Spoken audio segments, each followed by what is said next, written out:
Good afternoon and welcome back to College Football on Tap, brought to you by the On Tap Sportsnet. I am Chris White, joined alongside with Ross and Bruno. Guys, how you doing?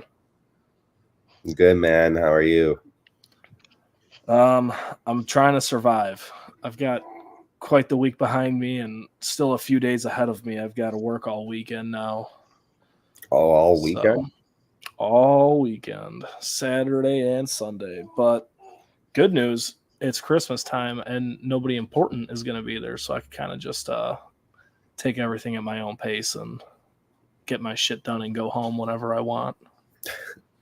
Yeah, that's good. At least you don't have to really stress about it when there's no higher ups in the house. Yeah, I had to go in on Sunday last week for a busy week, and then it's been 5 days of brutality and no sleep, really, and my eyes are hardly open right now. I can see on the camera. So, yeah, I'm a little tired, but it's all good. I'm going to make a day out of it anyway. Everyone at the hospital ended up taking off Tuesday for the holiday. I ended up getting take care of all the people. Well, we're closed. We're semi-closed on Tuesday, so I was like, yeah, I'll go in on Tuesday. I'll sit around and just answer the 5 messages that come in all day. I'll answer 3 or 4 emails, pick up the phone once or twice, you know. I'll gladly get today off. I keep this company running.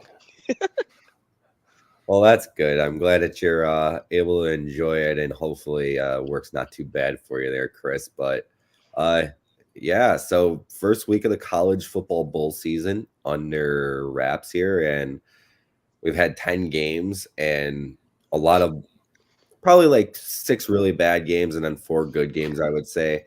The main one that I wanted to kind of talk about, though, was how Western Kentucky blew a 28-0 lead or Old Dominion blew it was Old Dominion blew a 28-0 lead.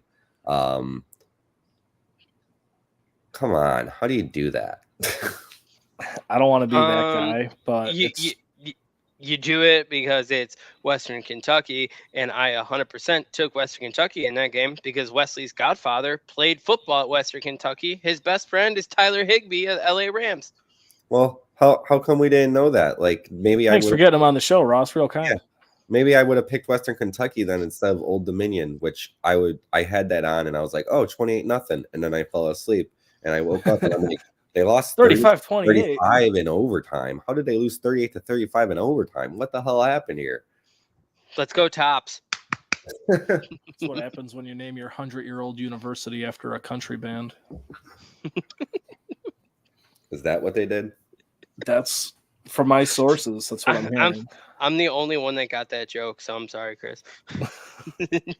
I think Bruno got it. I think he just doesn't think I'm funny. It's something like that.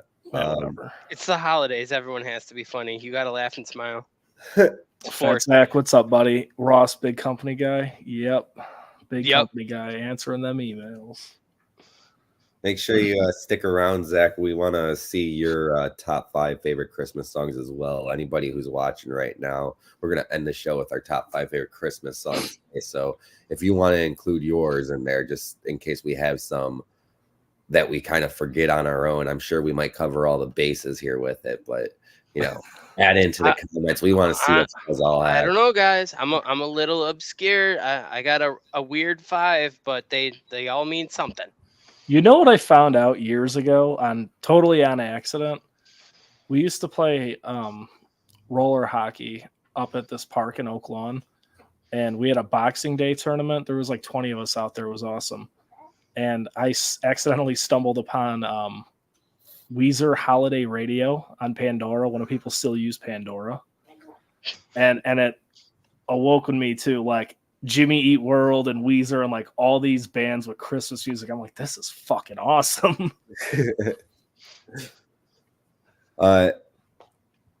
Yeah, I don't think I've ever listened to anything like that before in terms of Christmas music. I think I'm a little more classic with it. So Weezer Christmas. I think I've heard it. I think I've heard one Weezer song because I know I was really big into Pop Goes Punk stuff, and I was like, we need a Pop Goes or a Punk Goes Christmas, and And I think they ended up making one finally, and I was all jacked up, and it wasn't any of the artists I really wanted to make it. Yeah, I Prevailed Taylor Swift song still comes up on shuffle, and I don't skip it. All right. With that, so yeah, that Western Kentucky Old Dominion game, basically Western Kentucky ended up going on a 21-0 run in the fourth quarter, scoring early as with 14 minutes left in the game, and then with 19 seconds left in the game to tie it and send it into overtime. But overall, it's really tough this bowl season with all the transfer portal people. I mean, I don't know if you guys even saw the Minnesota story about how they're basically paying their quarterback that's there to stick around because every other quarterback entered the transfer portal. So now they had the other quarterback was getting ready to leave, and they were like, well, we'll give you $30,000 in NIL money if you stick around because we don't have a quarterback to play in this bowl game.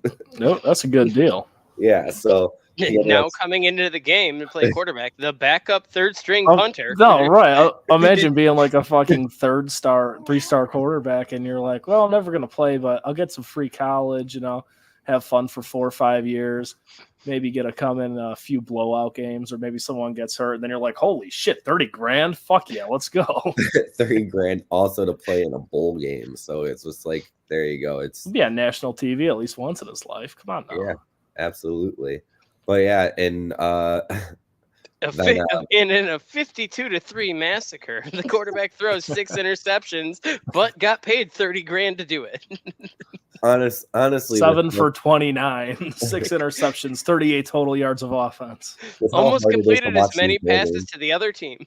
With how hard it is for a lot of these bowl games to even watch them, though, like it makes you kind of want to watch this bowl game just to be like, well, he's the one guy who stuck around. Let's see what happens. Like it gives you a storyline at least, where a lot of these bowl games are kind of lacking the storylines this year. So it's gonna be great to see some kind of storyline in some of these meaningless bowl games as we are still willing to get into big ones next week.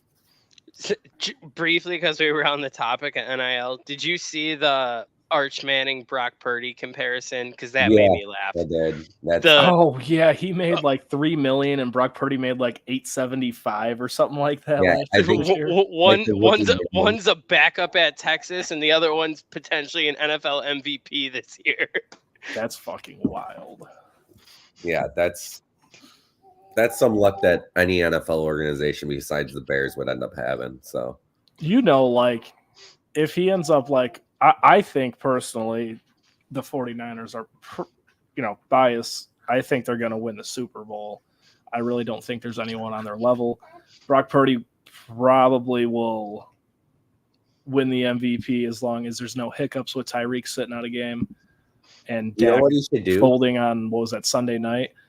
You got to imagine that, like, Debo, Ayuk, Kittle, the offensive line, they're all going to get him like a fucking $1 million car or something like that.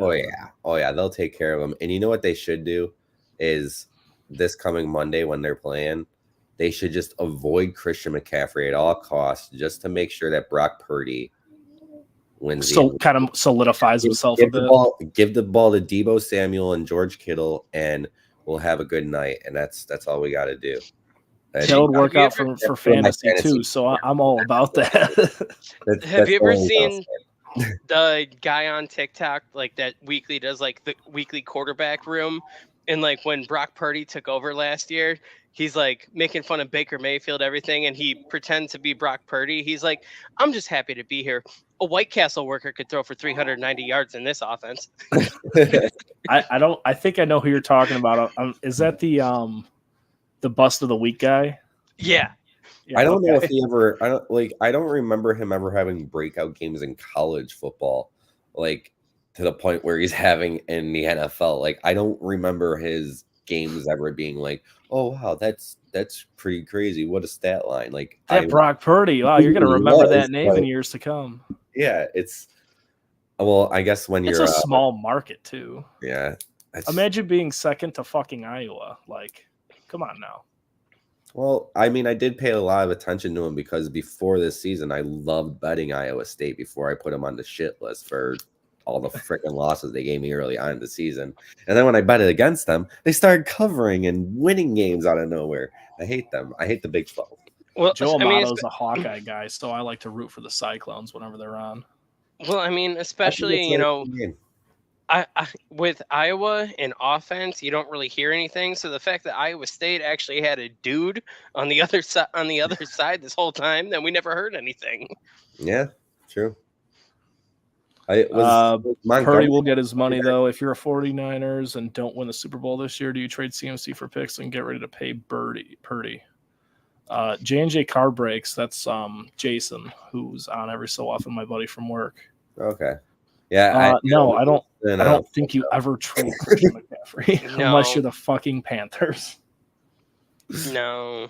Yeah, no. I mean, I actually had a thought earlier today because I'm playing Christian McCaffrey in the semifinals of my keeper league, and I was just like, man, there was all that debate at the beginning of the year in terms of fantasy, like who do you pick and whatnot, and I was all gung ho on Austin Eckler, and I have Austin Eckler in that league, and now how'd that work out, Bruno? I mean, I didn't get the choice of CMC either, but I was gonna go Eckler if I did have the choice of. What'd you get, like the third pick? Yeah, fourth pick. Yeah, it was third, I believe, and I'm just kind of like, man, that's crazy to think that like I would pass on him, and now next year it's already solidified. He's the number 1 draft pick in every freaking league. Yeah, I mean that offense is such a plug and play with Shanahan that I think Debo's the odd man out overall, where you could find a way to replace him with someone, and you just focus on the Kittle McCaffrey. Just not this week. Make sure they use a lot of Debo. Debo's got like 7 touchdowns over the past 3 weeks. They started winning as soon as Debo came back from injury. They were playing that, Ross. Struggling a little bit without Debo on the offensive side of the ball. So. Yeah, I had one of the better teams in my league, and I got knocked out in the first round because I had Pacheco out, Jacobs out, of course, the first round of playoffs, so I got jack shit out of anybody. Oh, and I started Josh Allen, who threw for 94 yards. That's a good stat line. Fuck, I don't know. Debo's like the most versatile wide receiver in the NFL. Like he just kind of does everything. I love that. And he's my keeper for next year, so shut the hell up. Well, with that, we could go back into the bowl action here a little bit. Something kind of surprising, and I mean, I'm getting my ass kicked in the college football mania pool right now. I am just awful. Like I sat there and I was pissed off at myself for not picking Ohio in the first game because I'm a MAC fan, obviously, and then I had Appalachian State against Miami, Ohio, and I went and switched it because I'm like, that's what I get for picking against the MAC. I'm picking the MAC now, and I switched it like 30 minutes before game time, and then Appalachian State wins. And I was like, man, like I need to stop playing with my heart. But then again, yesterday I picked Syracuse, and Syracuse puts up 0 points and loses 45-0 to South Florida. And I'm like, I sat there and thought about that Alabama game South Florida played earlier in the year. Like, they're probably pretty good. They might beat Syracuse, where a lot of guys have left and went to a transfer portal already. And boom, South Florida ends up winning 45-0. And I went with my heart because I was so big on Syracuse at the beginning of the year. No coach, no quarterback. Well, it's a rough situation. Well, there's this cool thing where I'm currently tied for second in that pool, and it's pretty sweet. My only 2 losses are me being a homer with picking Jerry Kill, thinking that was gonna work. That was the same thing too. That got all of us. And then the Syracuse. I mean, I live 45 minutes away from Syracuse, and everyone was hyped about that game, so I went with it. And whatever. Yeah, I'm also tied for second place, but what Ross forgot to mention is there's like 7 or 8 people tied for first. Yeah, you know what? So we're like halfway down the list. I think things are going to get a little mixed. I don't have 2 hands, so I'll take second place overall, okay? Anything 2 is good to me. That's enough hands to pick up the phone and order us a pizza, but whatever. I think there's going to be a lot of mixing up tomorrow with the Bowl Mania because there's a lot of like off teams where nobody knows who to pick in them. I'm not gonna lie, I'm firing all these takes off now because I looked at the schedule and my picks the next few days, and I was like, "Oh, buddy, what were you thinking?" We got some trouble coming up. You could still change them. I'm honestly saying here right now, like I won't lie, I have Georgia Tech. I'm picking Georgia Tech, you know, that ACC school, and I'm like, wait, ACC, they suck. Ja Tech. What is No, I'm a man of my word. I put those bets in last week. I'm leaving them. But Yeah. I did take Georgia Tech, and now I am a little scared. Yeah, I've looked a couple times just to see where I'm at standing wise, but I didn't even know you could still change them if you wanted to. Yeah, I might have to get a little crazy because I'm pretty much out of the people who actually made their picks. There's a couple of people that entered and went in our 0-0. I ended up being like 4-6 after the first 10 games. I mean, and I feel like I'm saying like Jerry Kill, I went with my heart on that one. Syracuse. I don't think anyone's undefeated. What? I don't think anyone's undefeated. No, it's 9-1 and 8-2 are the top. There's been a lot of wonky games. I mean, we don't really know, and like you look at the betting odds in some of these, and you're like, okay, well, this team's a 7-point favorite, but they don't freaking know because there's literally second and third stringers out there, so nobody really can judge like what the odds are. Like I was thinking about it on my drive home from work earlier because this is just the way my brain works. What if you just sat there and put like $20 on every single underdog on the money line? Because nobody really knows what the hell's going on with most of these teams. Honestly, you probably would come up money in the long run. That's what I was thinking. I'm like, man, maybe that like I should have like the remainder of the games, like the slate, if you just put X amount of dollars on every underdog the rest of the way, you probably come out of this up money just because of the whole portal thing. I saw Jason comment about what's our picks, and I'm going through the games now, and Troy is playing Duke, and I feel like I probably took Duke, but just record-wise, Troy wouldn't be a bad pick. But now that Gerard Park or whatever the hell his name is the head coach of Troy, I'm going back to make sure I absolutely took Duke. I took Duke. I don't need Mike Elko. I don't need Riley Leonard. I know Parker will destroy that offense before it gets started. It's one of those games that I looked at where the record he won't be involved in that at all. He won't be coaching that team tomorrow. And I just looked at it for where it was one of those games won't he? No. He's not allowed whatsoever. He won't. They're none of the coaches. They don't start until after a season because they don't need that on their record. You don't want to start off your season with another guy's team or start off your career with another guy's team. Plus, you don't know the players. You don't know that atmosphere. You got interim coaches do it, but I guess that's a little different. Yeah, no, they don't do that for the bowl games like this. It was one of those games I looked at where like the Troy 11-2 or whatever obviously stands out. But I was trying to take into consideration like the conference they play in, everything like that. And I just feel like Duke's still a good enough football team where I think they can go give them the business even without Riley Leonard. Yeah, I mean, well, shit, they lost a lot of guys. Their wide receiver, was it an offensive or a defensive tackle? I don't remember what, but they lost one of those guys to Notre Dame as well. Yeah. It was a defensive end, I believe. Was it an end? I thought it was a tackle. You could be right too. But yeah, it's just it was one of their top players too. I forget his name right now. It's not coming to my head. He was the toughest guy he blocked all year. Well, of course he's gonna say that. He's got to leave a good mark on the play out. To hear it. I'm getting a little frustrated right now, so I keep on looking up at the TV because the biggest favorite in my parlay to win in the first half of a soccer game is 2 minutes away from not winning the first half when the other three already covered, and I'm very, very irritated. Betting soccer is so much easier when you don't know shit about soccer. Oh, dude. Yeah, absolutely.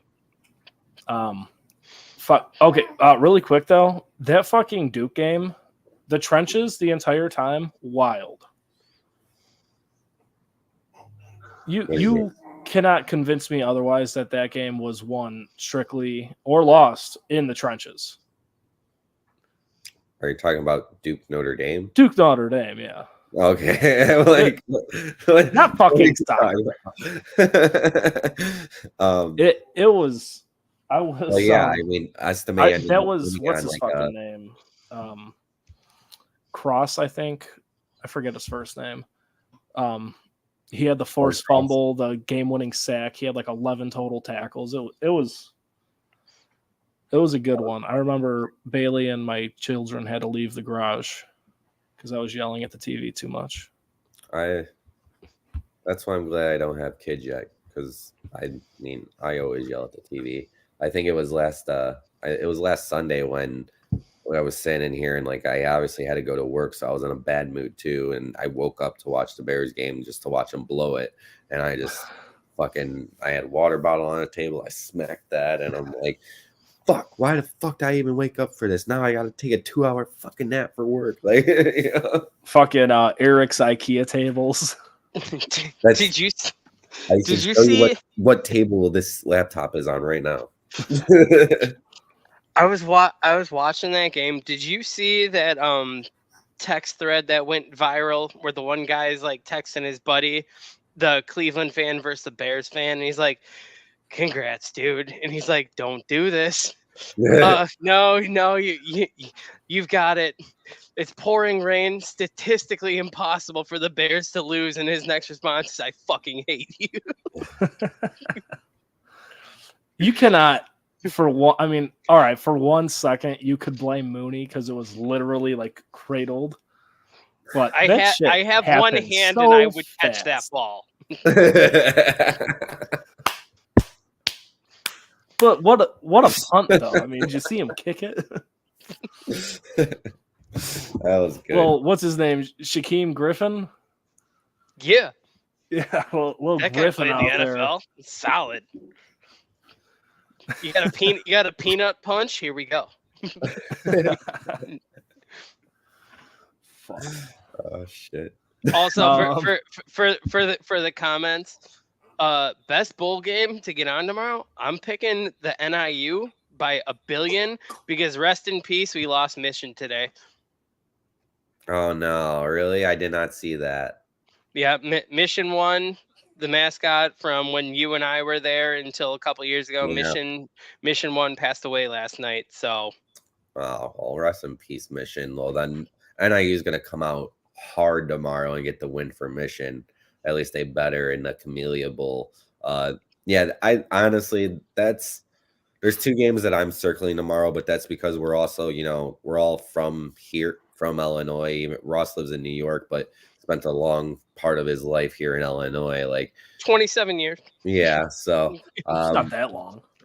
These Illinois schools, it's gonna be that's what I'm looking forward toward tomorrow. So we got Northern Illinois at 11 a.m. against Arkansas State, and I think Arkansas State's like a 2.5 point favorite. And that's something that we're allowed to bet on here in Illinois since it's an in-state school, but just something to look at. So 2.5 point favorite. So that should be a really close game. Going to be a good game to watch. And then you got Northwestern versus Utah, I think at 6:30 at night. So I know there's 2 NFL games tomorrow night too, or tomorrow, one during 3:30 and one at 7. I forget who's even playing in them, but I'll probably end up have a lot more focus on that Northwestern Utah game. I think that's an interesting matchup in general, especially if we had the same type of bowl games that we had 5 years ago where nobody opted out and left and whatnot. But Northwestern not really having the hardest time, I feel like, in the transfer portal. Like they got their quarterback still, which not a lot of teams do. So it should be a very interesting game tomorrow. Yeah, Ross, do you remember that number of the quarterbacks either going to the draft or the portal? It was 106 that he said. Out of 133 Division I programs, there were 106 quarterbacks in the portal. So I did the math, and it was roughly almost 80% of college football will have a new quarterback on roster. God damn. Yeah. So absolutely. And that's what's made this bowl season so hard to be like, well, I know what I'm talking about. And speaking of that, did you guys see Avion Smith or whatever from Toledo? Who was projected to be a top recruit in the portal after the past couple of years that he's had, ended up going to FCS school. He picked Alabama State. Huh. Maybe it's a close to home thing, or I was trying to look into it, and I really didn't go super deep, but just one of those things where he was a veteran quarterback. He's been one of the best quarterbacks in the MAC for the past couple of years, and entered the transfer portal, and he ended up bouncing down. That's interesting. Yeah, that's strange. I'm sure there's a good reason behind it. Either home or maybe a family friend coaches somewhere. I could see the home tie, or maybe he just thinks maybe I try to win a national title at the D2 over maybe I'm a mediocre quarterback at Power 5, or I'm the top guy at D2. Yeah, I mean, small fish, big pond, big fish, small pond. Yeah, well, that's interesting. I mean, he might have posted something on one of his socials or something, kind of maybe explaining it. But I mean, maybe Alabama State was his dream school growing up, man. Maybe he went to Alabama State games as a child. It's like it could be any of those kind of things. Yeah, no, it was just something I found curious overall, only because he's a veteran starter. He started the past couple of years in Toledo. Toledo's had very good seasons the past couple of years with him at the helm. And when he entered the portal, you would think maybe he goes to another Power 5, but actually he went down. Does eligibility work the same? Yeah. When transferring to a lower division? Yep. Yeah, that's very interesting. But yeah, Bruno's probably right. It's probably like a dream school, or there's some kind of home connection to it. We're going to find out that like the quarterback coach is his high school coach or something now.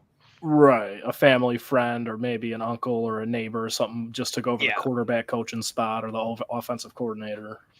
No, just curious to see your guys' thoughts on the fact that, one of those guys that not coveted in the portal, but a good player going down. Kind of surprising. Well, if Alabama State called me, I got 5 years of eligibility left, so I don't know. Does 2 years of rec league basketball at NIU count as 2 years of eligibility? I'm also going to miss 8 weeks in the fall because I do play softball a couple nights a week. So, Jason, I did absolutely zero preparation for this, by the way, but I'm going to go with Utah -6.5 and my boys Coastal Carolina +9.5 tomorrow.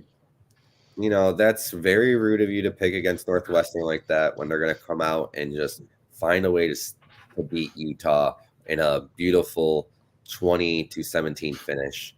I'm with Gerbs, so yeah, whatever, guys. I just okay. In all fairness, in terms of I like winning money and prizes, so in the pool, I 100% took Utah in this. But if Northwestern comes up, bites him in the ass, and wins the game, I'm not going to be sad about it. But I think Utah's going to win that game.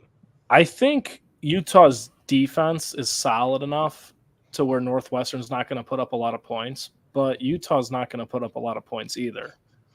It's all going to come down to, who scores 21st. It's all going to come down to next year when Cam Rising comes back for his 9th year of college football. Right. Stetson Bennett. No, I get it. I'm not.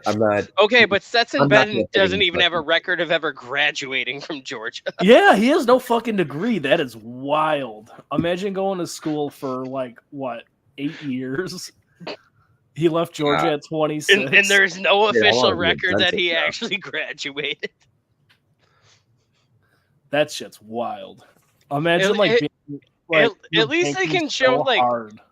At least they can show Cam Rising's like a double masters or whatever at this point. He at least made it worth it. just like you're banking so hard on this working out, but like big picture, you're 26 playing college ball. It's probably not going to work out.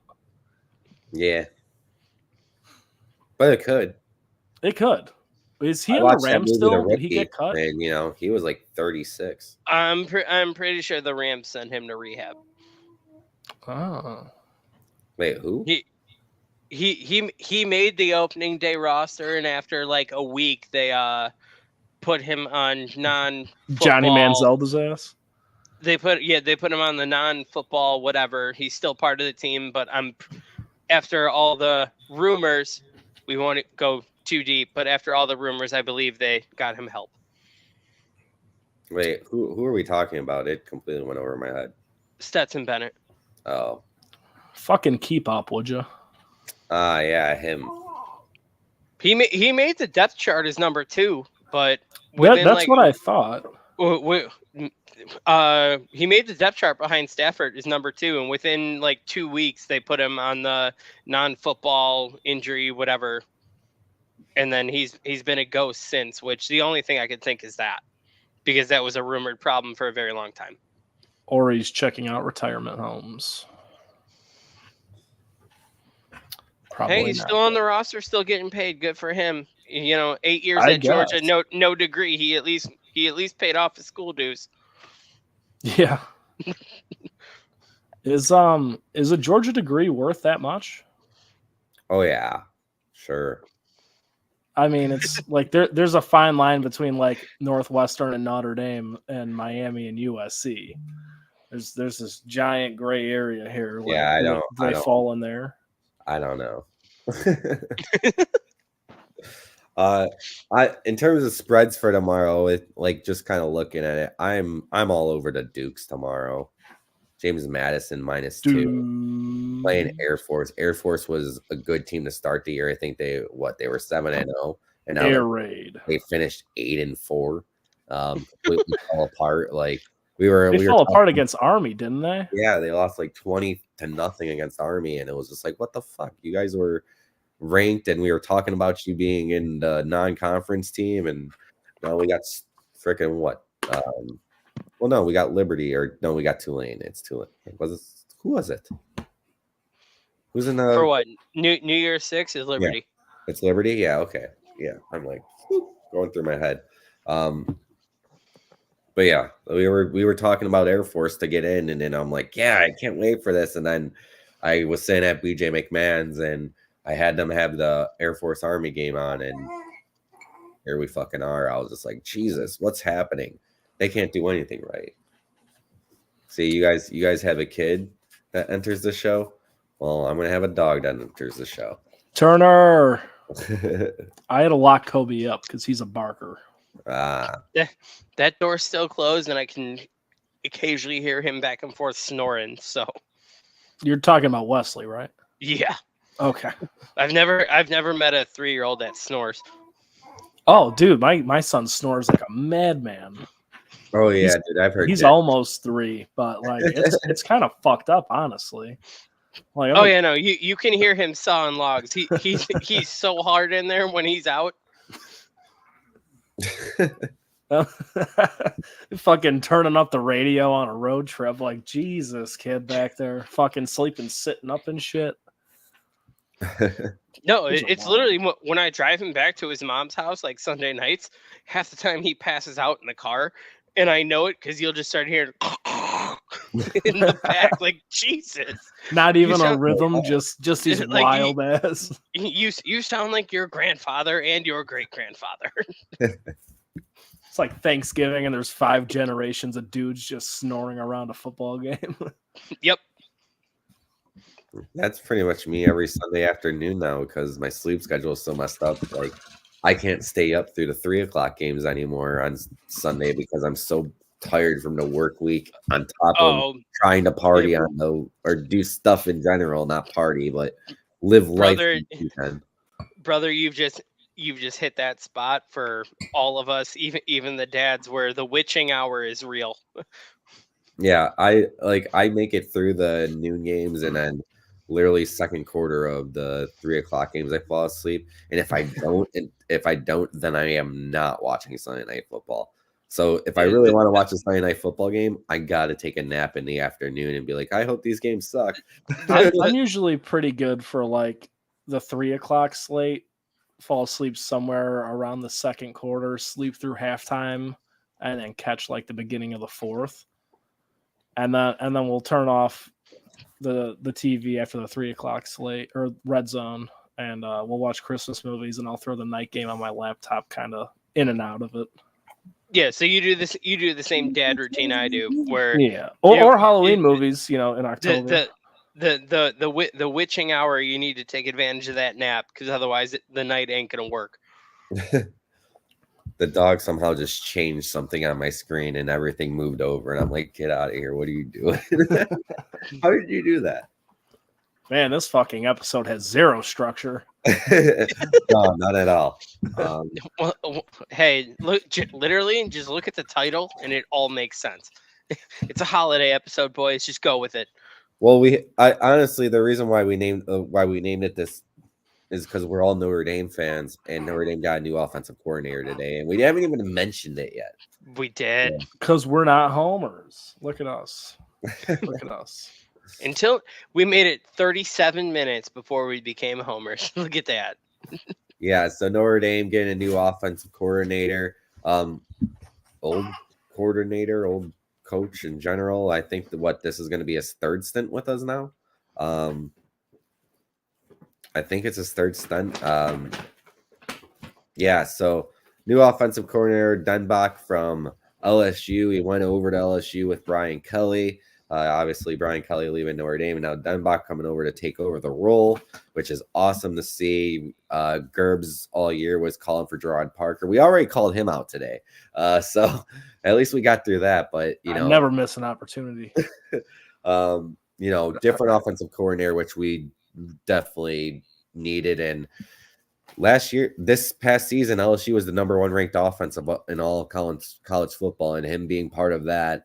Obviously is a good sign for Notre Dame. I like where this is heading. Hopefully we get some better play calling next year because that Notre Dame schedule isn't that tough. There's no excuses next season. They got to run through this. Yeah, I mean it really isn't a bad schedule. They have to play A&M to open up the year, but other than that, they got a pretty easy ride till at least the midway point. Yeah. Yeah, it's not very tough. Their openers against Texas A&M, yeah, but which that could be very tough to get through. And then like the second or third week, don't they have NIU at Notre Dame? Yeah, we're actually planning a little trip for that one. Gonna rent out some rooms at the Four Winds for the weekend again, and then we'll see, boys. Maybe I fly home. Yeah, man, it would be a good time. It's going to be a good. I'm excited. Little Spirit Airlines action. I've sat here. No, buddy. Southwest flies into Midway direct out of Rochester daily. It's awesome. What about LaGuardia? 55 minutes up and down, dude. LaGuardia is 6 hours from me. I don't know shit about New York. I just know LaGuardia. Yeah, it takes me 8 hours to drive home to Chicago from here. It takes me another 6 to go to New York City.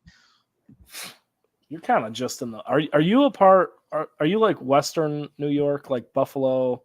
I'm 45 minutes from Buffalo. So you get hit with those ridiculous amounts of snow every year. Yeah, where it dumps like 3 feet overnight, and I had just randomly calling to work, like, yeah, not even fucking trying. Hey, I'm sure with everybody else not showing up, it'll be okay if I don't show up either. Yeah, I remember last year they canceled that Bills game, or they moved it to Detroit or some shit, somewhere with a dome. And Von Miller just took a picture out of his garage, and like the snow was up to him, like in height, and he's a big dude. Me and that was the Christmas game. Me and Emily were driving to Chicago. We hit South Bend and we hit the blizzard. So everyone that isn't familiar, South Bend to like Tinley Park, everything is a little under an hour and a half. That was almost 4 hours for us once we got there. Fuck that. No, but Notre Dame with this, with them coming back, I mean, obviously, he coached up a Heisman winner, or I don't know how much coaching up he did, but he coached a Heisman winner. Ah, He was slinging the ball, he was running. It wasn't just so one-dimensional offense, not so many checkdowns, not so many like high percentage quick slants. He kind of let them have some freedom throwing the ball around. That Riley Leonard fits. So to a T. Granted, Hartman, not the worst, but not the best on his feet. yeah. So you didn't expect him too many design runs, but I mean, the dude's a gunslinger, and I don't know the number off the top of my head, but pass attempts over 30 yards in the air, it couldn't have been very many. Yeah, no, I agree. Wasn't the same kind of stuff that we saw with Wake Forest. Yeah, with Wake Forest. I've had a brain fart. That's for sure. But that's obviously on the coaching. I think a lot of it too, because they're gonna have the wide receivers there next year as well. So that's a big change. I mean, the wide receivers this year, they had some talent, but they did have like the check down guys. Like Jordan Faison was like the perfect like little Cooper Cup guy that we needed, just I don't know. I'm sure like Rico Flores and the other freshmen, Holden Stays, the tight end, I'm sure they were like, oh, Parker's going, huh? Kind of kicking themselves in the ass for taking off. But I mean, we all knew that half the locker room wasn't on the best of terms already. So, I mean, like Tyree wasn't really a surprise. He's not a receiver. He went back to go play his 5th year in his home state. But transfer portal worked out, signing day worked out, which obviously, it's not happening right away, but that wide receiver room is going to be just fine in the future. Oh yeah, I mean they're getting everything that they can already. Really, you guys might know. I'm having trouble remembering, and I didn't care enough to look it up, but I'll ask you. Cam's the first 5-star receiver since Michael Floyd. Michael Floyd was like just past Brady Quinn era, right? Like he was the ass end of Charlie Weiss, beginning of Brian Kelly. I thought I was gonna say I thought Michael Floyd fell in like that Tommy Reese era. Was it that much later? Well, that's not that late. Isn't that the Tommy next Reese was probably like 2013, 2014. No, Tommy Reese was like 2009. Yeah, no, he was after Everett Golson, I thought. Ooh. No, he's before. Was he? Yeah, I'm looking now. Let's see, Michael Floyd. I know because I remember being at NIU with Bruno and turning on the games, and it was Tommy Reese was starting as a true freshman. Oh God. Okay, so that's when it was so much easier. Michael Floyd, NIU fan. Michael Floyd, wide receiver at Notre Dame, 2008 to 2011. So he fell right in the Tommy Reese era. Okay, so that brings me to my actual question. I thought Will Fuller was a 5-star receiver, and there's no way he was at Notre Dame before Michael Floyd. Was Will Fuller only a 4-star? He must have been, if that's what that's what the old Twitter told me. And for verification, Tommy Reese, starting quarterback at Notre Dame, 2010 to 2013. So that's all. That's all. So Everett Golson was the starter after Tommy left. Gotcha. I thought it was the other way around because Golson was what 12. I know he played on that BCS championship game against Bama when we got fucking rocked. That's when Tommy Reese made his ascendance through the coaching tree because he was a GA the first year when Golson was the quarterback. Okay, it's all coming together now. All right, back to college football instead of Notre Dame. We had our 5 minutes. This week in general, coming up, it's gonna get like tomorrow's game. Still, there's some good ones. It's not no ranked teams or anything like that. And the rest of the week, though, once we get into Wednesday, like Tuesday has a couple of games. We have that Minnesota team with the one quarterback playing, but come Wednesday, we got Virginia Tech versus Tulane, North Carolina versus West Virginia, Confirm- versus USC, Texas A&M versus Oklahoma State. Confirmed. Will Fuller a 4-star. There it is. Yeah, so we got quite a few good games. 4-star 2012. Yeah, okay. That timeline sounds right. Continue, Bruno. Sorry for the interruption. You're good. Got quite a few good games on December 27th, and then quite a few good games on December 28th. A couple of ranked versus ranked matchups: North Carolina State versus Kansas State. Obviously, quarterbacks have changed there. Arizona versus Oklahoma. Obviously, quarterbacks have changed there, at least at Oklahoma. I'm not sure about Arizona's. And then Friday, we're going to have to figure out what are we doing next Friday. Are we going to go live during the Notre Dame game? That's a 2:30 game, ain't it? 1 p.m. What the? What? 1 p.m. on a Friday, baby. It's the holidays. Everyone's off except for us. Yeah, well, I'll be yeah, working. that's fine.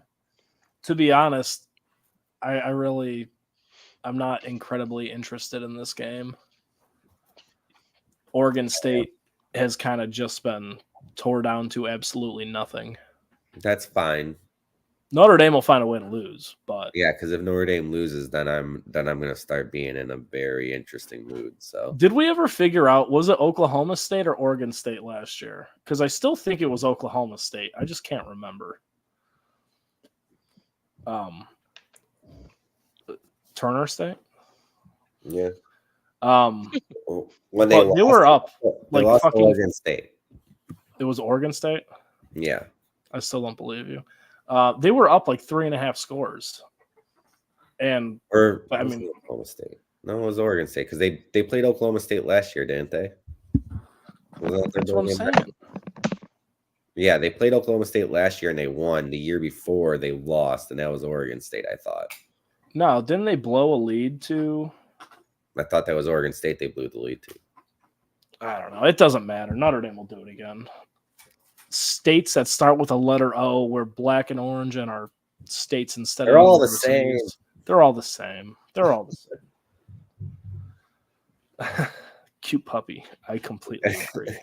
Yeah, dude, Turner's the man. He's going crazy because he always goes up between upstairs and downstairs. Because me and Nikki live downstairs, and Chris and Sam pretty much live upstairs. And then sometimes we meet in the middle, but most of the time, hang out on the staircase, he just landing. goes back and forth all night. And then what? So are you and Nikki totally getting a dog when you guys get your own place? We're gonna have to. There's no choice. That's a heartbreaker. Oh, it's gonna suck to leave this dog. This dog is great. This is the best. When I moved out of my parents' house, I had to say goodbye to Cinnamon, and she's kind of an asshole. And I really don't care for cats that much. But it was still weird. Like, it's kind of a pet I'm never gonna see that much anymore. This cat is like a fucking turkey. She is massive. Oh my god. My bad, boys. He needed to be unhealthy. covered up. Did you give Wesley his tablet? No, he's laying in his bed. He asked if I would come cover him up again. he's watching his.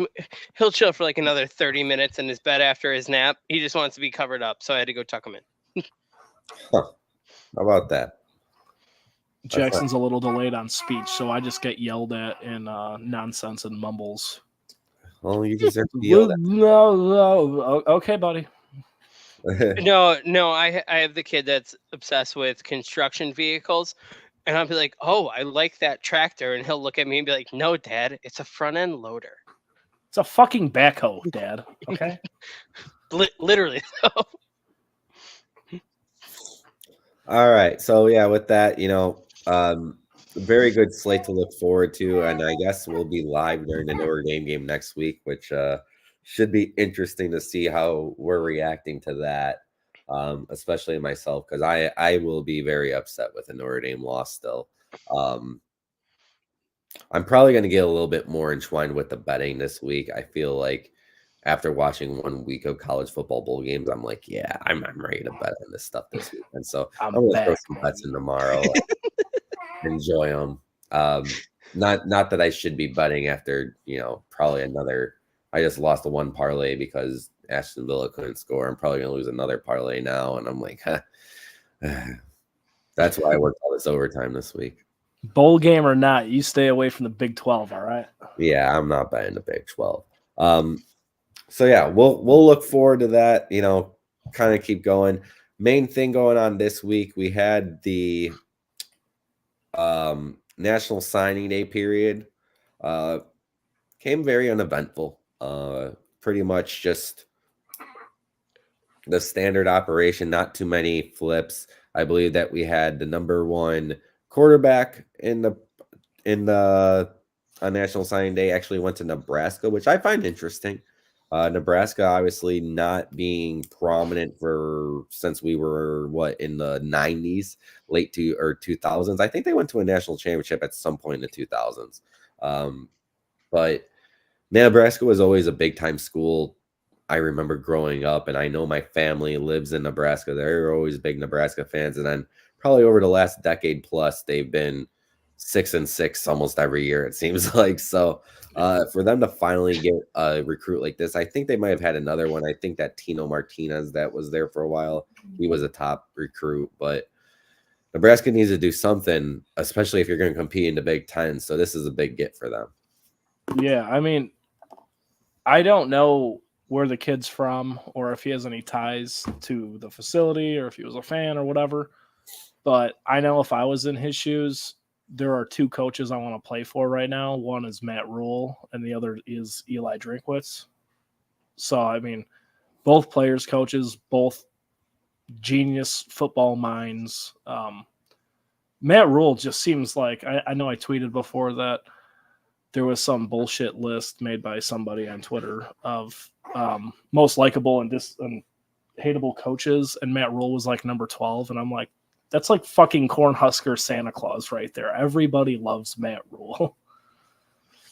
But you honestly, if you just look at his career in general, you can tell that he's a player's coach. Between the Temple revival to go into Baylor and bringing them back, the NFL you can cross. I honestly, that's bullshit. You take it away. If you count the NFL for him, you count the NFL for Saban. I was gonna say there's pro coaches and there's college coaches. He's clearly an amazing college coach, especially in his first year, how fast he's turning that team back around and getting people to buy in. And, he even went on the record and said for NIL, it's $2.5 million to get a solid quarterback.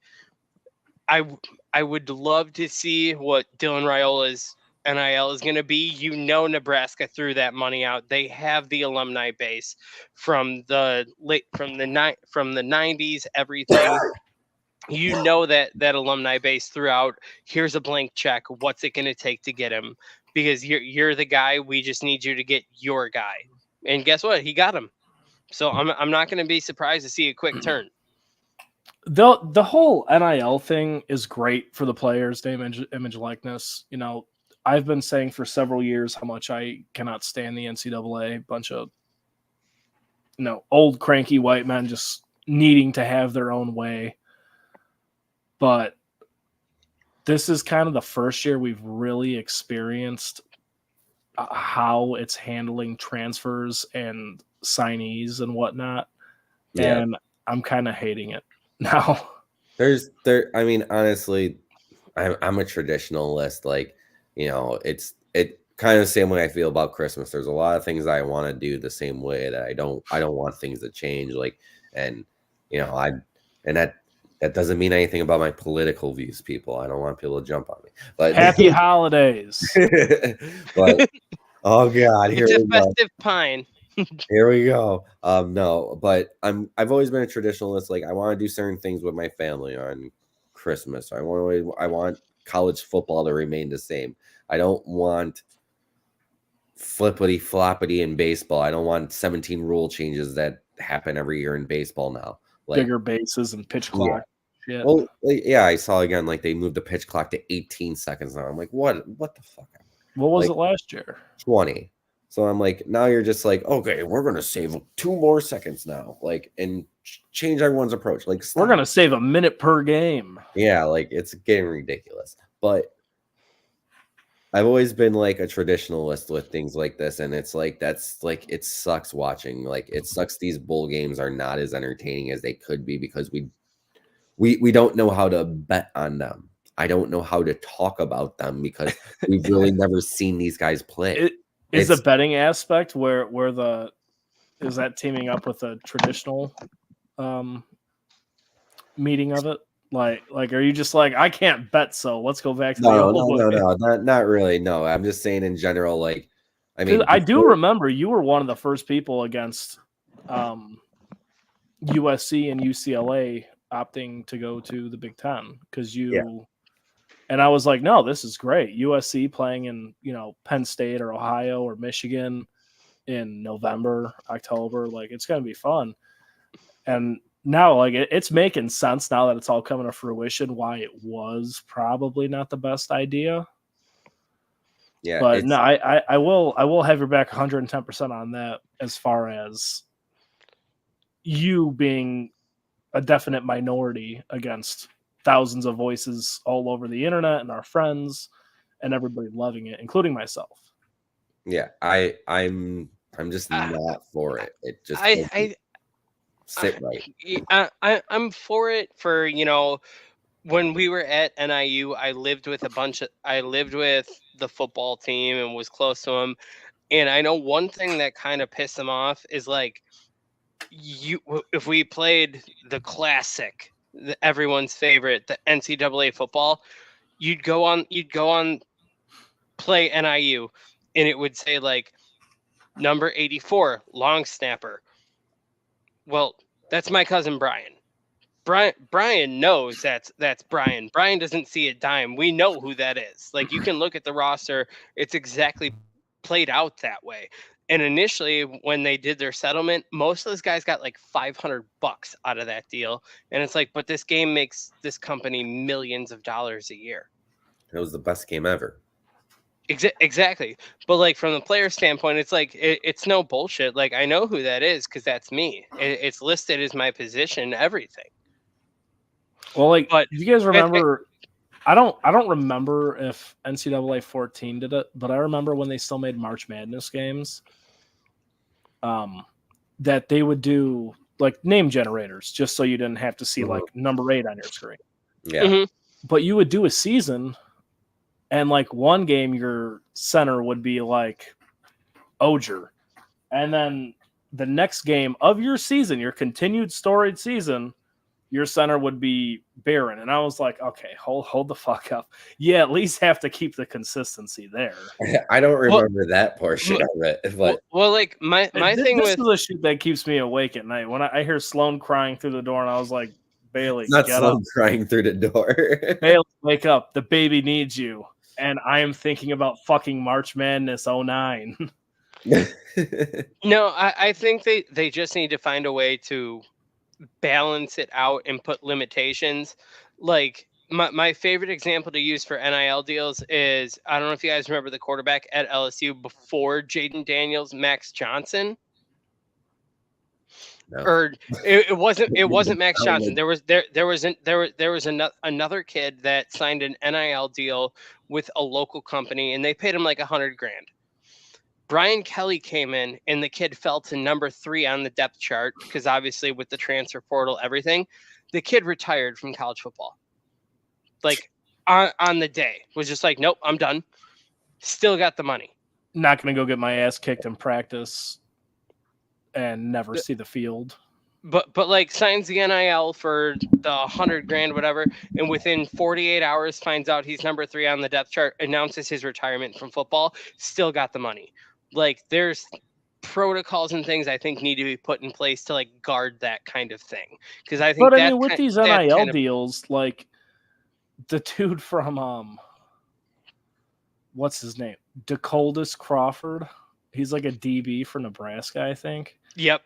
And the air conditioning company gave him an NIL deal. Like, they're not a major corporation. They're an air conditioning company based out of Omaha, I'm guessing. They probably cut him a personal check. Yeah. Well, it's the same thing. Like, Well, first of all, if we're gonna bring up DeColdest Crawford, you need to pronounce his name correctly because it's DeColdest to ever do it, Crawford. Okay, oh you know my what God, else? what just happened? That's his middle name. You can look it up. We just became meta. Thank you, Ross. Poor my brain.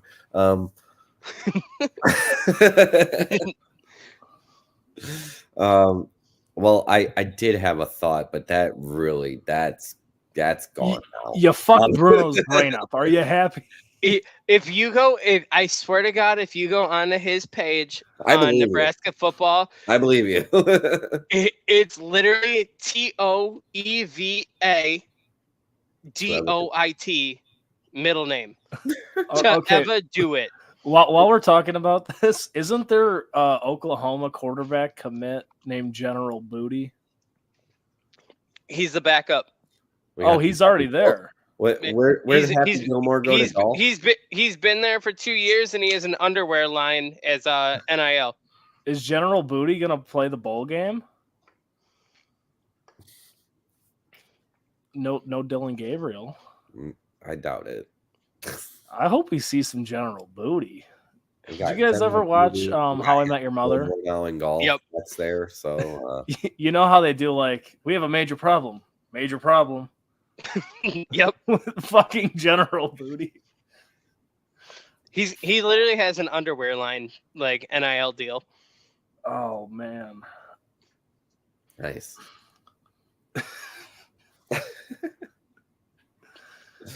Oh man. God damn it. We're off the rails. NIL's gone too far.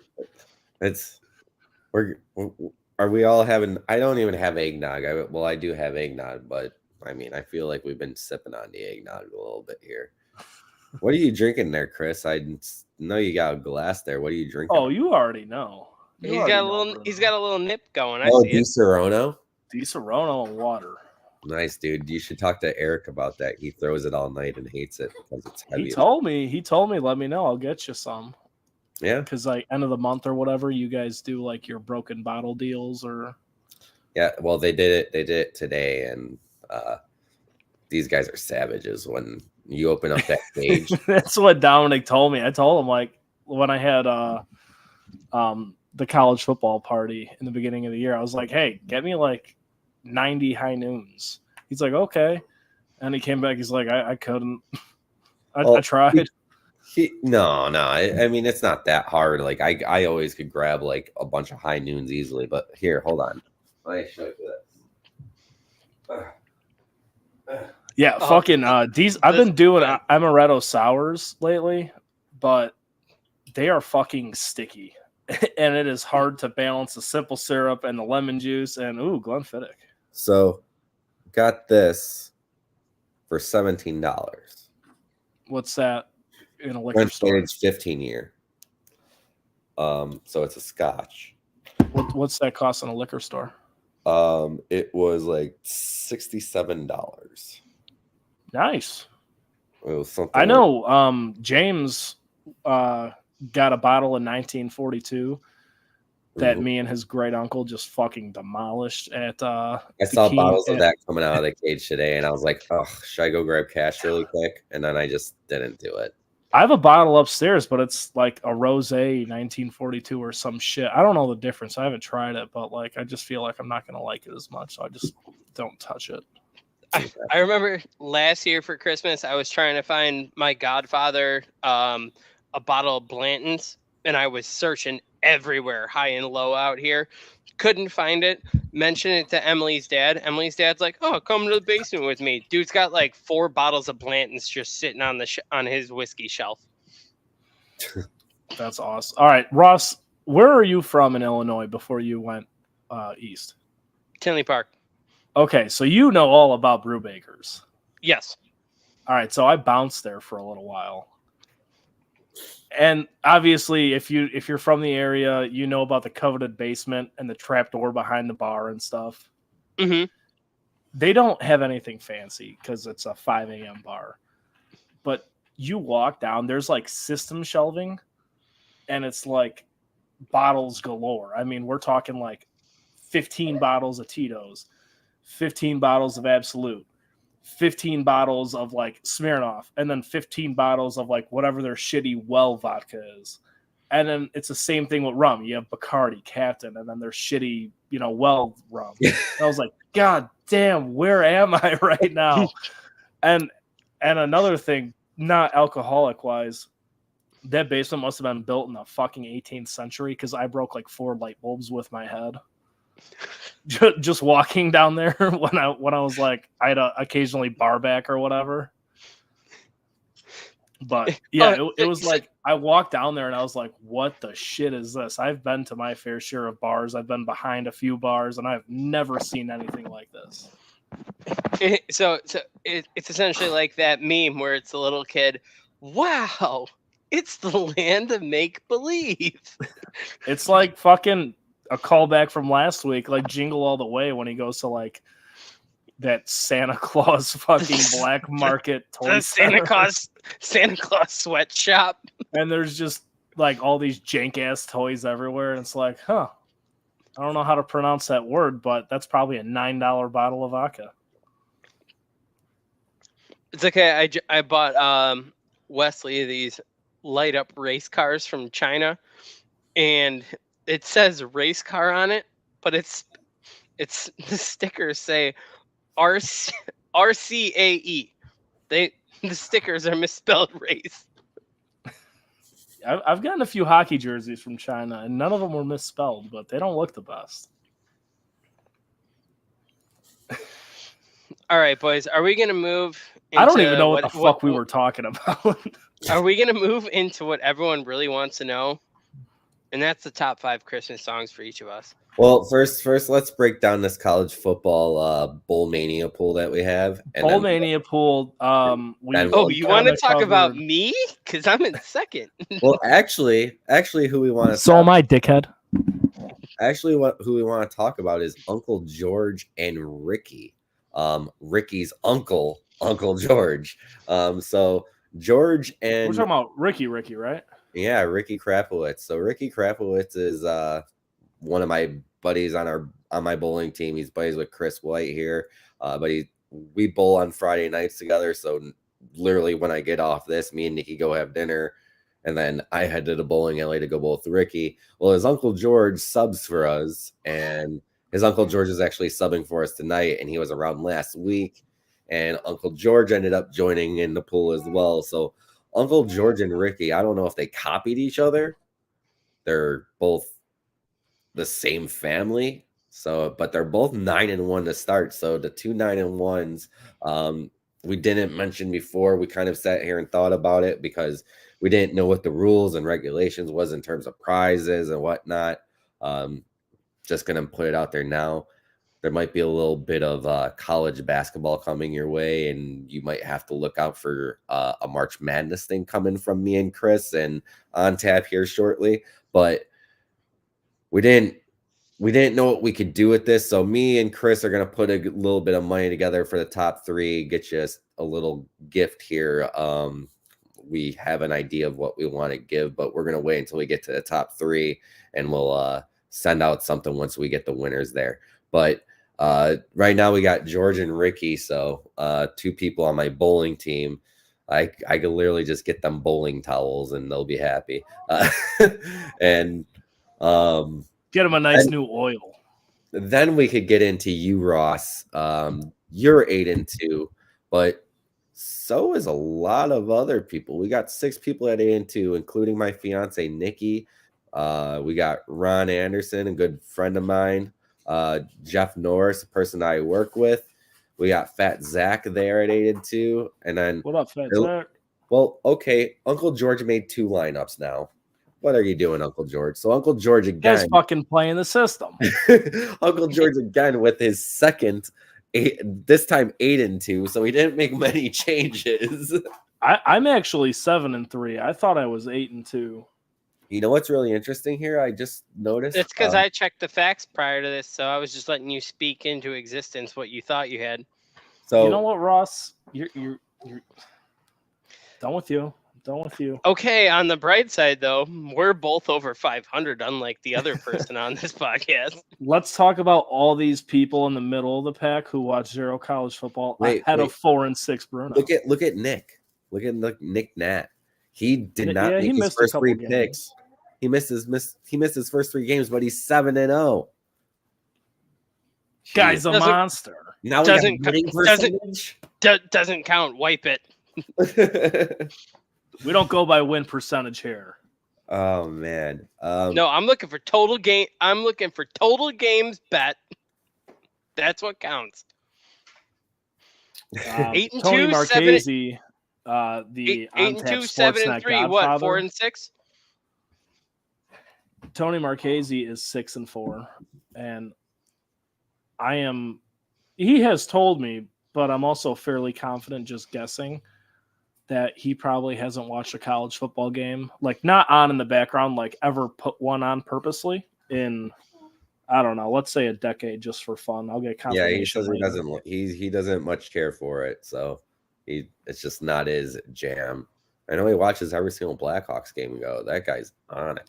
Ron Luce of Ron on Tap, who somehow told me he has not watched a college game all year, but he's allowed to be a Georgia and Ohio State fan. All right, that could be a story that me and him could talk about on a separate day. Yeah, guys. So it's fun. We got a decent amount of people. I'm not sure the total. Yeah, for doing it last minute, I kind of upset that I didn't get it in sooner, didn't think of it sooner. It just literally was something that was just like, we could do this for the show and blah blah blah. That's what happens during busy season. My whole entire life is just a wreck right now. But okay, but like what me and Chris are really waiting to hear is, Bruno, what's your record? I'm 4 and 6. 4 and what? I already talked about it. I don't have no problems with it. It's just the way that it is. Stinks. Yeah, it hasn't been fun. Remember going 20-2 though on the bowl games? Yes or no's? That was fun. Yeah. Even though I technically went 21-1. Yeah. No, it was literally they have to make it via a win, not some stipulation. Imagine making that that parlay though, and you lose by 2 legs. Ugh. Yeah, honestly, no, I didn't even think about it like that. Ugh. Yeah. Damn. Wow. This is buzzing. No, I'm not. I'm just in a good mood. My kids are asleep. See? Not Jackson. He actually just woke up, but he's doing something. We're in the Christmas spirit. Put the Grinch on for him. It fits his mood. He's a fan of 8 Crazy Nights, which is cool because I've watched it by myself, and then I watched it with him once because I didn't feel like watching like Coco or Up. So I was like, no, you're gonna watch this. And I might honestly just keep doing that. Oh, we did that with tomorrow. Yes, Zach, you will. Unfortunately, but you will. We did that with Wesley earlier this week. He wanted to watch a movie. I didn't want to watch Up or anything like that again. I put on 8 Crazy Nights, and he just sat his ass on the couch for an hour and a half. Yep, it's a cartoon. My favorite like Christmas cartoon. Like I love 8 Crazy Nights, one of my top, but Yogi Bear's First Christmas. It's fuck yes. Awesome. Let's go. I think I missed that market. I'm not familiar with his game. Nikki, it's almost like a 2-hour-long movie, honestly. But Nikki never seen it before, and I think it was last year. I saw that it was on Boomerang at like 2 a.m, and I was like, record. And me and Nikki watched it, and she was like, "That is actually a really good movie." I'm like, it is. It's a good movie.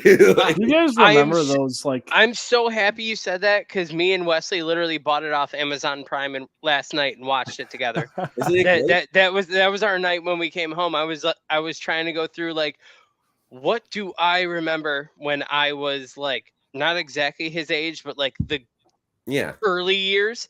And I was like, I used to watch this every year. And I went through all those movies and like I just bought them on Prime. I'm sure my Prime bill is even higher than it needs to be with the Christmas season. But you know what? It's for him. He's 3 years old and he loves the Christmas magic. So I went with it. Do you guys remember those like stop motion, maybe claymation? I'm not even entirely sure. We watched those last night too. We watched Rudolph. Okay. So you took Wesley through a fucking a time loop yesterday, huh? Oh yeah. And he had the best time doing it, which is all that matters. Come here, buddy. Fucking Jackson. There he goes. Yeah. Up in the Wesley's still somewhere. passed out hard in the back room. So this is crazy. Like, if we weren't doing this, he'd definitely still be knocked out. But Bailey's probably gonna come home and start throwing shit at me for letting him sleep this late, anyways. Hey, buddy. There he is. Oh shit! All of his Christmas gifts are right here. Yeah, you can't have none of that. Say hi. And all Nikki's Christmas gifts are underneath the bed, and I haven't wrapped them yet, so I got to find time to do that tomorrow or Christmas Eve or sometime. I haven't had time all week. My niece is my goddaughter and Bailey's goddaughter as well. And her birthday is December 28th. Hey, buddy. So we just have like a fucking mountain of gifts that I already can't afford just next to me. And I'm probably going to wrap them once we get off here. My brother's was December 27th, and I always felt bad. I'm like, I would hate that. Yeah, I mean, a dude I work with or one of the guys I work, I don't know, alongside, I guess, not necessarily with, his birthday's Christmas Eve. I'm like, that's fucking terrible. Like, he's like 60, so it don't matter now. But, yeah, 55 years ago, that must have sucked. Yeah. Well, dude, I even like my birthday's in October. Nikki's is in November. Like, the November to December birthday, like, I got Nikki I got her gifts for November, but then come December for Christmas, I literally, like, she's got a shit ton of gifts from me, but I didn't know what to get her. So it's literally like, here's a $10 gift, here's a $20 gift, here's a $10 gift. It's like I had no big gift ideas, so it's just like, here's 12 gifts. Yeah, Bailey got me a new laptop on Black Friday or Amazon Day, I think. Mm-hmm. And it's like $1,000 laptop, but she got it for like $300 because like there's no way I would ever be like, buy me $1,000 laptop. Yeah, that just ain't happening. Yeah, but I got you. I was just saying, are you kidding me? I use the one that work supplied me so I can work remote. My laptop was so fucking slow that when Bailey was on maternity leave from Sloan, like the first like month of Bruno and I recording, I was using her work laptop when she was obviously she was on maternity leave, so it was just sitting in the case, and I was like, okay. And then I got this new one. Don't put that out there, man. They might get mad. Oh yeah, the company we don't speak of. Yeah, they're the devil. Fuck those guys. I agree. All right. So these Christmas songs, I think we've covered everything. Yeah, in and out of college Christmas football. Songs. Jackson, you look amused. What's your top 5 favorite Christmas songs? So we got Tony already commented in saying Rudolph the Red-Nosed Reindeer by Dean Martin, The Little Drummer Boy by Bing Crosby, and David Bowie. Those are his favorites. I know someone else earlier said something about who their favorites were. Yeah, Fat Zach mentioned Trans-Siberian Orchestra, Christmas Eve, Sarah. That's Sarah Halo, bro. That song goes hard as fuck. I'm going to agree with Fat Zach, but I'm gonna flip it that the best one is not that one. It's actually Christmas Canon. What? By Trans-Siberian Orchestra. Okay. Yep. Okay. They're here I on don't think I've ever 28th. heard a song from them outside of. Oh, I'll text you when we get off. You'll 100% know it within 2 seconds. Okay. All right. So before I get into my list, you know the fucking Hawaii Christmas song that they play like at the pool scene in Christmas Vacation? Merry Kalikimaka. Mela Kalikimaka, my number one favorite Christmas song. Are you fucking kidding me? You want to know something fucking wild? What? I was watching. I'm a subtitle guy now. I was never a subtitle guy, but Bailey grew up in a family of 9 people, so she had to have subtitles because you can't hear the TV. So with her always putting them on, I've transformed. And I just found out the words are Molikaliki Maka is Hawaii's way. I always thought it said is a wise way. Like listen back to it and you could definitely hear my mistake. And I was looking at Bailey when we were watching the movie. She was playing her fucking Switch. And I was like, has this always been this? And she's like, yeah, you fucking idiot. I could not believe that. I was sitting there like, this is just crazy. Shout out. I'm a Christmas music connoisseur, and I was just like, what the shit did I just go through? There we go. Shout out Fat Zach. Christmas canon fucks. Thank you. That's why Fat Zach is my friend from very far away now. Alex saying the Blink-182 Happy Holidays, you bastard, is goated. See, okay. That would What's fall up, under Alex? Weezer Holiday Radio. Another one. JD said you fucked that one up for him, Chris. What's that, Zach? The Molikaliki Maka song?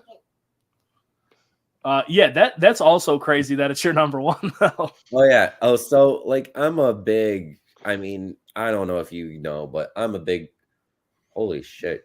Sheffield United just took the lead on Aston Villa. This is going to be a crazy upset in the Premier League. I am a huge Bing Crosby, Frank Sinatra, Dean Martin. I'm a Rat Pack guy. Like when I was growing up, if I had a night where I was in my feels and I was drinking and I drank a little too much, that's what I would normally go to listen to would be some Dino or Frankie. And so Tuesday. Yeah. And I did it all the time in college too. And I mean, I have records. I'm a big fan of those guys. And so like those guys really have always done it. And like one of my favorite things in the world is Olin Kreutz comes on 6 times to score. And, Olin Kreutz is from Hawaii. Like, big thing for Olin Kreutz is whenever he comes on 6 times to score, they play Mela Kalikimaka for him, even if it's freaking June. Like, he comes on and it's like, oh, our friend Olin is coming on next. Molly and Hall will play Mela Kalikimaka is the thing before Olin Kreutz comes on. And I'm like, man, I get to hear the song all year round pretty much. But it's always been a favorite of mine. So that's my number one. Number 2 that I had was Blue Christmas by Elvis Presley. It had a lot of it's more or less like it reminds me of good times, like just driving around with the family on Christmas Eve and stuff, kind of one of those feels. So song's a banger. I agree with that. It's even though it's like a sad Christmas, it's supposed to be a sad Christmas song. What's up, Turner?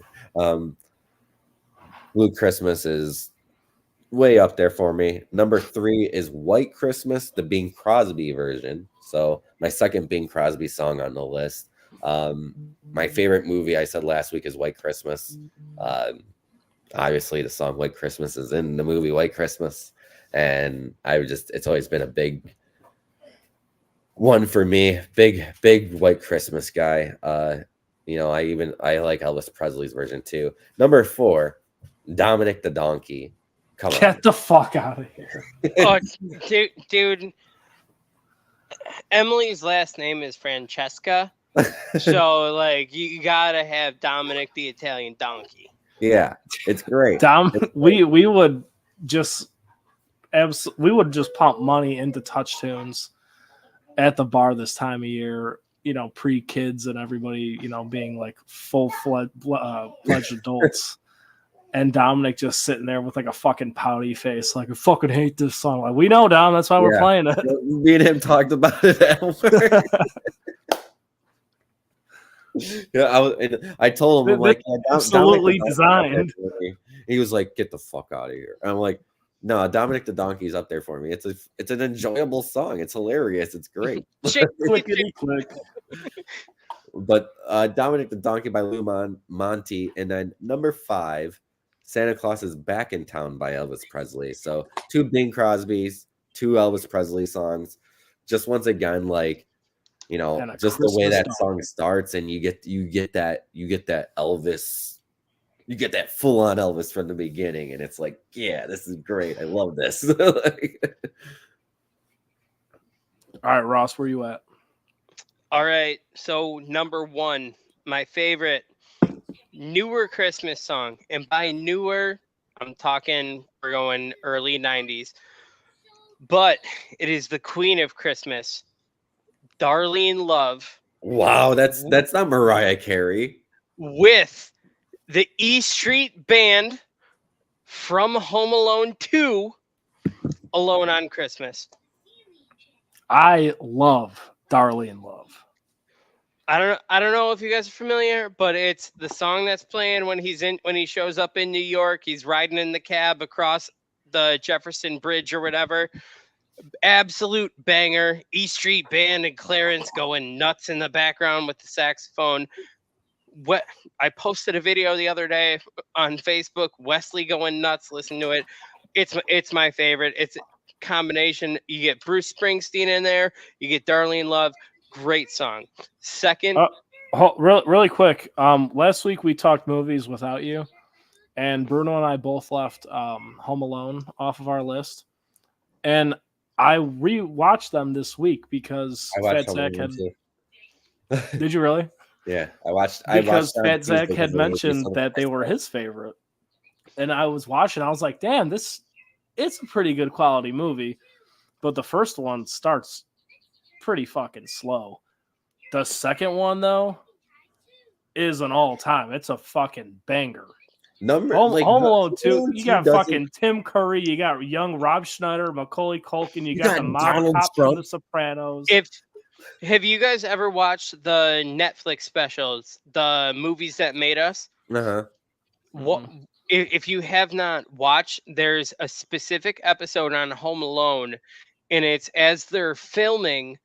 I guess they were signed with Paramount or whatever, and Paramount pulled the deal in the middle of filming. They didn't like the idea, and as they pulled out, and the guys going around saying like, "All you guys are fired," whatever, no movie.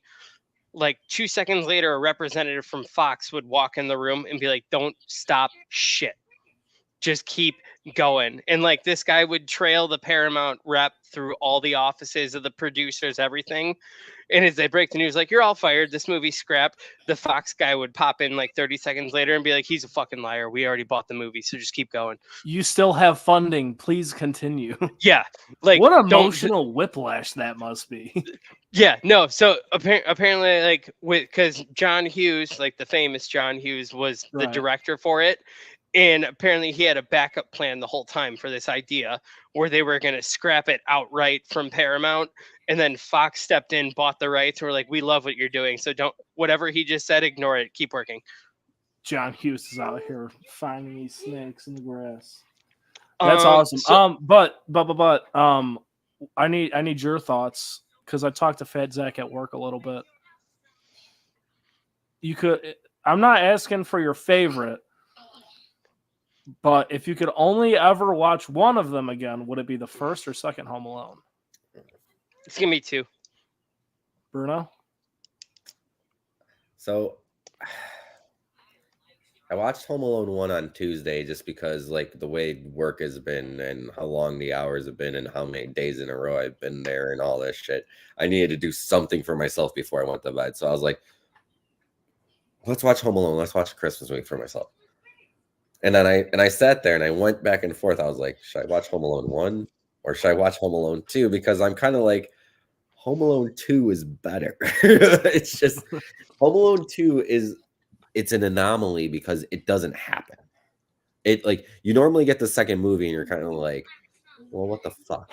Like that sucked a lot of the time, not all the time. But Home Alone 2 is a really good movie. I actually was watching Christmas Story 2 earlier today because it was just on TV, and I'm like, well, Home Alone was on again, and I was literally like, I'm not watching Home Alone for the third fucking time. Also, Christmas Story 2 did a very good job for being a sequel 30 years later for tying into the original story. I never even gave it a shot.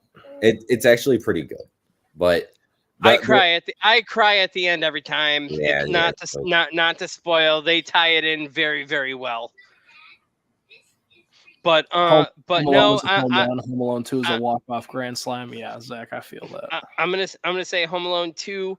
And fun fact, I would recommend if you guys get the time, watch that special on Netflix about it, because one of the funniest things is how there's like 800 takes cut out because Joe Pesci could not swear. Where like he does the mumbling and the jargon every time he gets hurt. There's like a million takes where like the iron falls on his head in the cut. He'd be like, "Oh, motherfucker." But they said like there's like 800 takes that were cut out of the movie that they had to redo because he couldn't just do the jargon like fake swearing. He would just let it rip. That's funny. So I'm gonna go back on track for a minute here. Me and Fat Zach on the same page. Number 2 on my list is Christmas Canon by Trans-Siberian Orchestra. Just you got the kids choir, everything. The This Night We Pray. Number 3, we're gonna go with the boss. Santa Claus Coming to Town by Bruce Springsteen. That's a great one. Number 4. We are going to go a little millennial here. We're going to go Merry Christmas, Happy Holidays by NSYNC is a banger. I know what it is now. Yeah. Wow. I am not familiar. You guys are new school. Merry Christmas, Happy Holidays. Number 5 on my list is I'll Be Home for Christmas. I love every version of this song by everyone that's ever wrote it. My favorite, though, little sentimental, is the Brett Eldredge version from when he did his Christmas special, because that released 2020 COVID. I couldn't make it home for Christmas because it was me and Wesley stuck out here when he was like 6 months old, mid-COVID. We couldn't make the travel. So that version hit me real hard, and it's not. I gotta count it in there for my family for number 5. My honorable mention, one that no one really knows, but if you listen to it, you will like Christmas by Blues Traveler. All right, it's a solid list. You're right. I'm definitely. I know. I already saw you sent me the link. I'm going to listen to Christmas Canon. You'll know Christmas Canon within 2 seconds of hearing it. I guarantee you've heard it on the radio a million times. But just for everyone else, I have already posted Christmas by Blues Traveler as my honorable mention. Was on Facebook earlier, so you can just go find that. All right. For those of you who don't know, many moons ago, honestly, I don't even remember how long ago it was. It maybe 2 Shout or 3, out Fat 4 Zach. years ago. He saw it. He knows. We actually made a joined Christmas playlist, and all the guys from On Tap gave their favorite song, or not all of them, but a lot of them gave their favorite song or 2 songs, and we just made it a playlist. And it's actually a shareable playlist. It's called Christmas with On Tap Sportsnet. You can find it on Apple Music. I don't know if anybody ever put it on Spotify, but you should give that a listen. Well, I have it, so it'll be playing tonight. I have it on vinyl, actually. Huh. I love Christmas music. He got a record Wild. That's wild. I love Christmas music, so it was very hard picking 5. Me too. Number 1 is easy. Easiest decision I ever made in my life. It's Christmas Baby Please Come Home by Darlene Love. The queen. Song's a fucking banger. You can't deny it. She's a queen. I used to roll up to Lucky's at midnight after being elsewhere in the middle of July, just absolutely shit-faced, putting that song on in the parking lot and then walking in the bar like entrance music. Just, 90 degrees out, but whatever. Christmas Baby Please Come Home by Darlene Love. Easy number one for me. Number two I will count that as also a number one for me, only because I love Darlene Love at Christmas. So you got Christmas Baby Come Home. I got All Alone on Christmas. Darlene Love just hits different. Number two was actually very tight, but it was Fat Zach's first comment. It was Christmas, Sarajevo, Christmas Eve, by Trans-Siberian Orchestra. Oh, it is. The song's just a banger. You don't need words. You could feel the snowflakes and the ornaments and all that shit just in your soul. The snowflakes. Number three is Last Christmas by Wham. Ooh, okay. Well, George Michael. I sent you the Darlene Love All Alone on Christmas, which you'll laugh because Macaulay Culkin and everyone are in that video. Okay.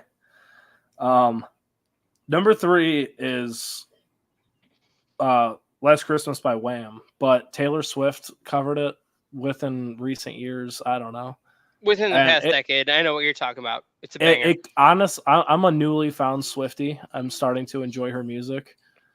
I'm going back and listening to the albums and shit and trying to figure out what I like. But it honestly could have been released 10 years ago or last year. I don't know. But she covers it well. It's not Wham, though.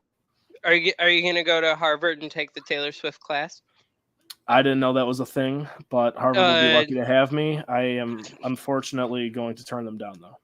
In 2024, they're starting a class where you can listen to her lyrics and interpret what they mean. You just do that on Rap Genius or like AZ Lyrics. Yeah, no, but you get college credit from Harvard for it. I'd be down. I don't know how much. I never went to college. Does college cost by like the credit or by the semester? Probably semester for Harvard. I feel like they're going to charge you an arm and a leg no matter what. Okay. Well, then if I was going there, I would definitely take that class. That sounds like a free elective. Number four. God, I'm still looking at this fucking list. I'm going to go with Wonderful Christmas Time by Paul McCartney. Fuck yes. Let's go. I'm a big Beatles guy, and I don't know if y'all know this, but Ringo Starr dropped a Christmas album, and it's fucking fire. It's old. It's not like anything recent, but you don't know this about me. Me and my mom have matching Beatles tattoos. She has I have There'll Be an Answer. She has Let It Be. And one of the coolest things we ever done is we saw Paul McCartney in concert live together. Fuck yeah. I got Blackbird. Blackbird right here. Like 4 or 5 years ago, we saw Paul McCartney when he was in Tinley, and it was awesome. I might have been at that same show. It was probably like 2017, 18. Yep. I bought tickets for $300 fucking dollars for me and Bailey to go. And the day of, they were $40 to sit on the lawn. Well, you know what? We saw him. It's all that matters. It was the coolest thing ever. He was cool. Like an hour. He was like an hour late. What a fucking show, though. The dude puts on such a good concert. Yep. Totally worth it. And number five, I'm probably going to go with Please Come Home for Christmas by the Eagles. Great song. But like my list of honorable mentions is long as shit. Like Little Saint Nick by the Beach Boys. Yep. A few Ringo Starr songs. There's a new Kelly Clarkson song, Underneath a Tree or some shit like that. I heard on the radio a few times. That song's fucking good. Sia, Mr. Snowman is awesome. It's one of Wesley's favorite songs. But yeah, that was actually a lot tougher than the movies. I didn't realize that my Christmas music fandom went so deep. Oh, I went with the top five that like when it comes on. I love all Christmas music. Like I'm a Christmas fanatic. I went with like my top 5 was the when you hear it, like you're in that moment, like, oh, this is good. So that's what I rattled off. We could talk about this for another hour and a half if we wanted to go like deep into Christmas music. I have another hour and a half in me on that. Join the Ross and Chris Christmas Music Podcast. CFB On Tap. Coming 2024, done. Every 52 weeks, you have something to look forward to. I'm going to take an exit from this one. I like Christmas music, but fuck. You know what? Don't be mad at us that all your favorite songs come from dead people born 100 years ago. That's fine. Actually, it's not fair because I'm a big like Dean Martin and Frank Sinatra guy. It's just their Christmas music's just not up to par with me. I'm sorry that you disagree with me, but I mean, like I could get down to Frank any day of the week, just not this week. I got you. I'm cool with whatever you want to listen to, man. Just enjoy your Christmas. Wesley appearance. Wesley's back. He said about a half hour. It seems about right. So we got Turner, Wesley, and Jackson today. How about that? I think they're all like saying like you guys have been on longer than you've ever been on before. You guys better wrap this shit up. Hey, Dad, will you shut the fuck up and make me some dinner? I need that mac and cheese. I don't think I have anything else for today. Yeah, I'm good. I have to eat and get to the bowling alley as my life continues to turn in wheels after 3 hours of sleep today. But yeah, I hope that thanks everyone who got in that chat today. Awesome. A lot of comments, a lot of people getting involved. A lot of viewers. I saw the most viewers we've had at one point ever on this show. I'm guessing a little bit of people being off for Christmas had something to do with it. But it was an extremely large number, which is awesome to see. I'm glad that everybody was able to come in and support us. I'm glad we have so many people still watching right now. It really does mean a lot to everyone. The 20 minutes of Christmas music talk. Yeah, seriously. It means a lot to all of us. I mean, we love doing this. Even though we go on a lot of rants about non-college football stuff, it's just kind of who we are, and we kind of try to bring that into the show, which I think it makes it a lot of fun. Ross, thanks again for being part of the team, joining in on this. It's been great. I hope you have a great Merry Christmas. And then Chris, what can I say, man? Merry Christmas.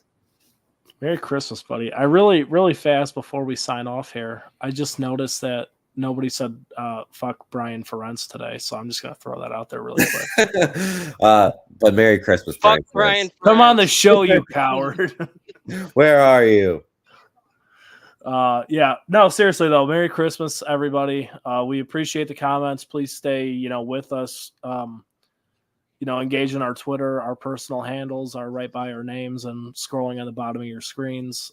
We'll be talking tomorrow. I mean, I'll be on about that NIU game for sure, as much as I can be, because tomorrow is going to be my family's Christmas. So we'll be driving out to Essex during the game, but I think Nikki's going to try I could watch on the phone.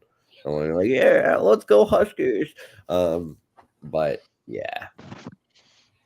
All right, Ross, you got anything to leave us with? Thanks for having me on again, boys. Always fun to do this with Alio when we can set it up. Both of you have a happy holiday and a Merry Christmas, and we will talk soon. All right.